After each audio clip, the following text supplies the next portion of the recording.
យើងទៅជាប្រភេទច័ន្ទកតិឧទាហរណ៍ថាចេះឥឡូវខ្ញុំបើក Word សិនយើងអាចធ្វើបានទៅលើ Microsoft Word ហើយនិង Excel យើងអាចធ្វើបានទាំងពីរតែយើងប្រើកម្មវិធីខុសគ្នាដោយសារនៅលើ Word គឺយើង install ជា program ហើយនៅលើកម្មវិធី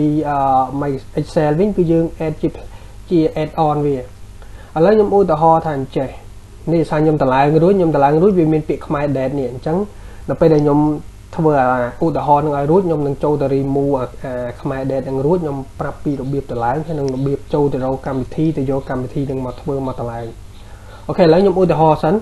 ខ្មែរ date នឹងមកយើងអាចរើសថ្ងៃរើសឆ្នាំរើសទីបានតាមចិត្តយើងចង់អញ្ចឹងឥឡូវខ្ញុំឧទាហរណ៍ថា2022ខ្ញុំយកម្សិលមិញថ្ងៃទី17ខែ5អញ្ចឹងឧសភា16ខែ5ឥឡូវខ្ញុំយកថ្ងៃទី16ហើយយើងបំលែងទៅគឺវាចេញមកចាំបន្តិចឃើញទេវាចេញមកនេះថ្ងៃច័ន្ទ11រោចអញ្ចឹងម្សិលមិញថ្ងៃច័ន្ទឥឡូវថ្ងៃនេះថ្ងៃអង្គារអញ្ចឹងខ្ញុំ enter ចុះមកបន្តទៀតខ្ញុំយកថ្ងៃនេះគឺវាចូលថ្ងៃអង្គារទេឃើញទេអញ្ចឹងម្សិលមិញថ្ងៃទី16ឧសភាឥឡូវថ្ងៃទី17គឺថ្ងៃអង្គារ200ខែវិសាខអីចឹងទៅអូខេឥឡូវខ្ញុំចូលទៅលុបកម្មវិធីខ្មែរ date នឹងរួចខ្ញុំនឹងប្រាប់ពីរបៀបចូលទៅយកនៅណាអីមកអញ្ចឹងណាទាំង Excel ទាំង Word ឥឡូវខ្ញុំចូលទៅ remove កម្មវិធីនឹងសិនខ្ញុំនេះខ្មែរ date ខ្ញុំ uninstall វាចោលសិនទៅហើយខ្ញុំប្រាប់ពីរបៀបតម្លើងរបៀបអីមកវិញសាកដើមវិញទាំងអស់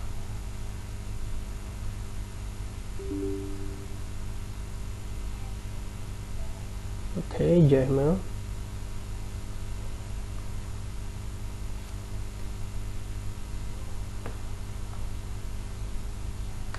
អូខេឥឡូវខ្ញុំលុបវាចោលហើយអញ្ចឹងខ្ញុំសាកទៅបើក Word របស់ខ្ញុំសាកដើមវិញគឺវាលែងមានទេចាំតិច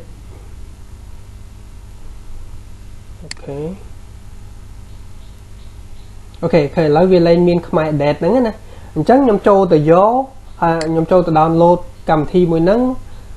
រួចតម្លើងវាអញ្ចឹងខ្ញុំមាន group Telegram មួយហើយក៏សូមអរគុណដល់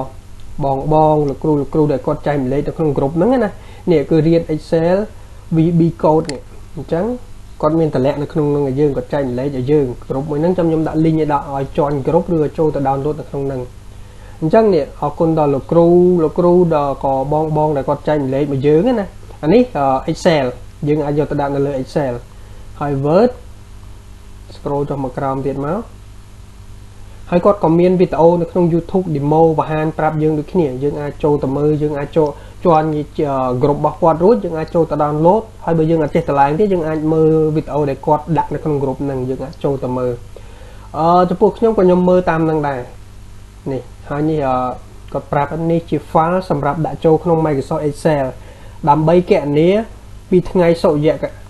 យគតិទៅជាច័ន្ទគតិវិញវាមានសមត្ថភាពគណនាបានចំនួន300ឆ្នាំ300ឆ្នាំពី1990ពីឆ្នាំ1900រហូតដល់ឆ្នាំ2200 file ខាងលើនេះជាកម្មសិទ្ធិបញ្ញារបស់ខ្ញុំផ្ទាល់ដូច្នេះបងប្អូនប្រើប្រាស់ដោយមានទំនួលខុសត្រូវខ្ពស់ដោយហាមលួចចម្លងឬកែប្រែដោយគោរពពីខ្ញុំមុំសុវណ្ណដេតអញ្ចឹងគាត់ជាម្ចាស់ហ្នឹងតែគាត់ចែកម្លែកយើងប្រើអញ្ចឹងបើសិនជាបងឬក៏លោកគ្រូណាដែលចេះកែសម្រួលអីយើងរក្សាសិទ្ធិគាត់ទៅយើងមិនបាច់កែសម្រួលទេយើង download របស់គាត់ទៅយកទៅប្រើធម្មតាទៅវាចេញបានដូចគ្នាទេខ្ញុំក៏ចេះកែសម្រួលតែខ្ញុំអត់ចង់កែសម្រួលគឺគាត់ចែកម្លែកឲ្យយើងចេះហើយយើងយកទៅប្រើទៅវាល្អយើងទុកបានហើយយើងទុកកម្មសិទ្ធិបញ្ញាឲ្យគាត់អញ្ចឹងណាអូខេហើយមួយទៀតក៏មានលោកគ្រូដែលគាត់តម្លាក់ជា file នេះកម្មវិធីបំលែងពីច័ន្ទគតិនៅក្នុង Microsoft Word ម្ដងអញ្ចឹងខ្ញុំបាន download ទាំងពីរហើយទាំង Excel ទាំង Word ស្រេចអញ្ចឹង link group មួយនេះខ្ញុំនឹងដាក់ក្នុង description ឲ្យពុកម៉ែបងប្អូនទាំងអស់គ្នាក៏ដូចជាកូនសិស្សឬក៏លោកគ្រូចូលទៅក្នុង group នឹងរួចយើងអាច search យើងអាចទៅរក download បានខ្លួនឯងអញ្ចឹងខ្ញុំបិទ group Telegram នឹងសិនទៅអញ្ចឹងខ្ញុំបាន download មកទាំងពីរហើយទាំង Excel ទាំង Word នេះមក folder ដែលខ្ញុំចែកមកណាខ្ញុំបាន download រួចខ្ញុំបង្កើត folder មួយខ្ញុំ note ឈ្មោះអញ្ចឹងមានទាំងពីរមានទាំង Excel មានទាំង Word នៅក្នុងហ្នឹងនេះ ចឹងមាន2មកស្រេចអញ្ចឹងអានេះសម្រាប់ Word Microsoft Word អានេះសម្រាប់ Microsoft Excel ឥឡូវដើម្បីចូលទៅបានអញ្ចឹងខ្ញុំត្រូវតម្លើងអា Word នេះមួយសិនអញ្ចឹងអារបៀបតម្លើងហ្នឹងគឺខ្ញុំអត់មានធ្វើវីដេអូ demo បង្ហាញទេព្រោះអីយើងផុសក្នុង YouTube គឺវាជាប់ warning វាជាប់បានន័យថាខុស community guideline របស់ YouTube ណានៅការតម្លើងកម្មវិធីអីមួយអញ្ចឹងទៅគឺនៅពេលដែល channel របស់យើង approve raw monetize គឺវាចេញដុល្លារលឿងអញ្ចឹងត្រង់ចំណុចទៅហ្នឹងគឺខ្ញុំ skip គឺខ្ញុំកាត់ចោលខ្ញុំអត់ដាក់ឲ្យទេអញ្ចឹងខ្ញុំ skip សិនខ្ញុំតម្លើងវាដល់ហើយរបៀបតម្លើងសុខបញ្ជាក់តិចវាស្រួលទេអត់មានអីពិបាកទេរបៀបតម្លើងដូចយើងតម្លើង program អីមួយឬ install កម្មវិធីអីមួយអញ្ចឹងស្រួលងាយទេអញ្ចឹងខ្ញុំសូមបិទសិនដើម្បីតម្លើងកម្មវិធីហ្នឹងឲ្យឃើញអូខេត្រឡប់មកវិញឥឡូវបន្ទាប់ពីខ្ញុំតម្លើងកម្មវិធីនឹងរួចអញ្ចឹងកម្មវិធីហ្នឹងគឺតម្លើងស្រួលហើយឃើញតែយើង mouse តាមលើវារួចយើង run as វាទៅយើងចុច next រួចយើង install ទៅវា finish ហើយវាលឿនទេដល់ពេលដែលតម្លើងរួចគឺយើងវា load ចូលទៅក្នុង Microsoft Word automatic តែម្ដងអញ្ចឹងខ្ញុំបើក Word មកវិញមកដូចដែលខ្ញុំ demo បង្ហាញកាលពីដើមវីដេអូអញ្ចឹងណាគឺវានឹង load ផ្ទាំងខ្មែរ date មកឲ្យយើងតែម្ដងឥឡូវចាំបន្តិចខ្ញុំបើក Microsoft Word អញ្ចឹងខ្ញុំធ្វើនៅលើ Word រួចបានខ្ញុំ add in នៅលើ Microsoft ឲ្យទៀតអញ្ចឹងវិធីហ្នឹងមាន2មានសម្រាប់ Word ហើយនិងសម្រាប់ Microsoft Excel អញ្ចឹងខ្ញុំបើកមកនេះខ្មែរ date គឺវាមកបន្ទាប់ពីមុនហ្នឹងគឺខ្ញុំ uninstall វាចោលទៅគឺខ្មែរ date ហ្នឹងវាអត់មានទៀតទេតែឥឡូវវាមានអញ្ចឹងយើងចុចខ្មែរ date ហ្នឹងមកដូចមុនអញ្ចឹងតែចង់រើសអញ្ចឹងឥឡូវខ្ញុំសាករើសទៅឆ្នាំ1992វិញ1992ជាឆ្នាំកំណើតរបស់ខ្ញុំរើសថ្ងៃខែឆ្នាំកំណើតរបស់ខ្ញុំបដ ாய் ណា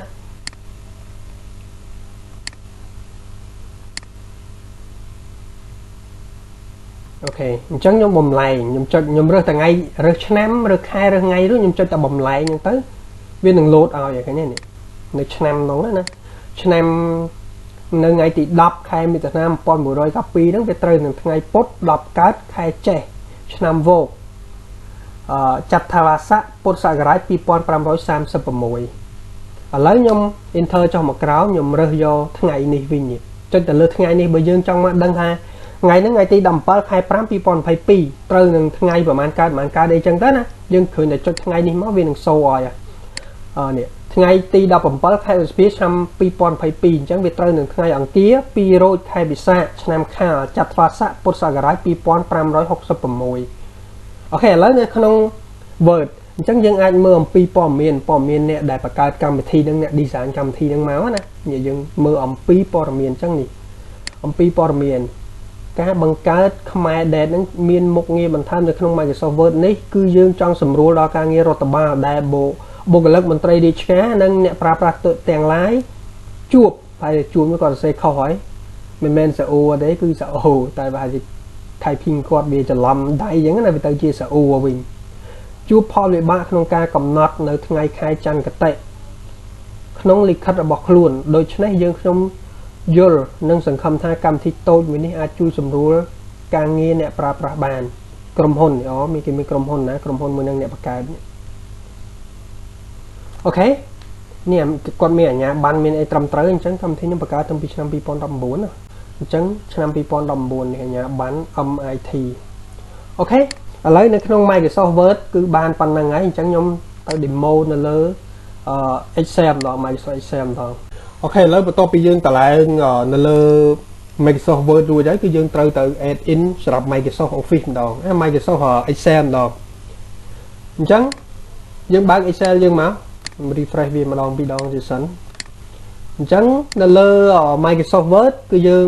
install លក្ខណៈជា program ជាកម្មវិធីតែដល់នៅលើ Microsoft Excel គឺយើង add in វាអញ្ចឹងដើម្បី add in បានគឺយើងត្រូវ download file ពីក្នុង group Telegram មិញណាយើងដាក់មកយើងមក folder ដូចខ្ញុំបានរៀបចំអញ្ចឹងមកឲ្យស្អាតមកក្នុង folder ហ្នឹងវាមាន2អញ្ចឹងមកមានសម្រាប់ Office សម្រាប់ Excel អញ្ចឹងយើងត្រូវ add in Excel នេះចូលទៅក្នុង Excel បានយើងប្រើប្រភេទចន្ទគតិនឹងបានអញ្ចឹងយើងបើក Excel យើងមកអញ្ចឹងបើក Excel មកយើងយកពាក្យ option ខាងក្រោមនេះ option ហ្នឹងមកយើងរកពាក្យថា add in ចាំបន្តិចទៅសារកុំព្យូទ័ររបស់ខ្ញុំគឺវា slow អញ្ចឹងយើង add in វាមកអញ្ចឹង Excel add in Excel add in នេះយើងយកពាក្យថា go ទៅហើយយើងប្រើវាចេញផ្ទាំង add in មកមួយណាយើងប្រើទៅរកអា add in ច័ន្ទគតិ Excel យើងមិញហ្នឹងយើងទុកនៅណាយើង download ដាក់ folder ណាយើងចូលទៅរកវាអញ្ចឹងនេះខ្មែរឡើងនេះមកកុំព្យូទ័រខ្ញុំនឹង slow មែនតើអញ្ចឹងវារៀងយឺតយ៉ាវតិចសូមពុកម៉ែបងប្អូនទាំងអស់គ្នាក៏ដូចជាលោកគ្រូអ្នកគ្រូអធិស្ឋានផងដែរអញ្ចឹងយើង select ទៅវាមកអូខេអញ្ចឹងវាមកបន្តទៀតគឺយើងចុចអូខេទៅវាមកវាដាក់គ្រីសឲ្យអូតូអញ្ចឹងមកយើងអូខេវាទៅអូខេអញ្ចឹងវាកំពុងតែ add មកនេះ add បញ្ចូលហើយ add បញ្ចូលក្នុង Excel យើងអូខេរួចហើយអញ្ចឹងយើងមកស្ដាំយើងយក new document យើងមកយើងតេស្តវាខ្ញុំចុចមក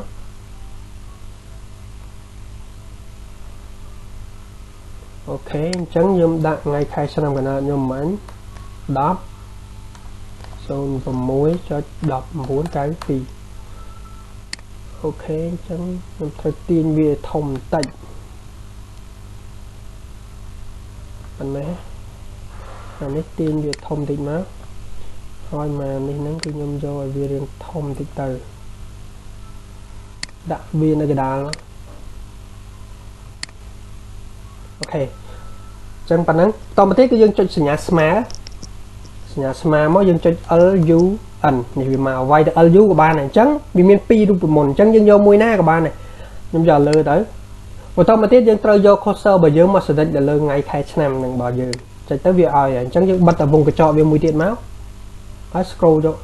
ដាក់ mouse កន្លែងផ្សេងមកគឺវាមកអញ្ចឹងអានេះខ្ញុំដាក់នៅកណ្ដាលដូចគ្នាវាឃើញអញ្ចឹងពីនេះខ្ញុំដាក់ font លេងធំបន្តិចដើម្បីឲ្យពុកម៉ែបងប្អូនទាំងអស់គ្នាងាយមើលក៏ដូចជាលោកគ្រូអ្នកគ្រូងាយមើលវាធំហើយកុំព្យូទ័រខ្ញុំយឺតមែនតែម្ដងអូខេអញ្ចឹងថ្ងៃអង្គារ10កើតខែសុចឆ្នាំវកចត្វាស័កពុទ្ធសករាជ2530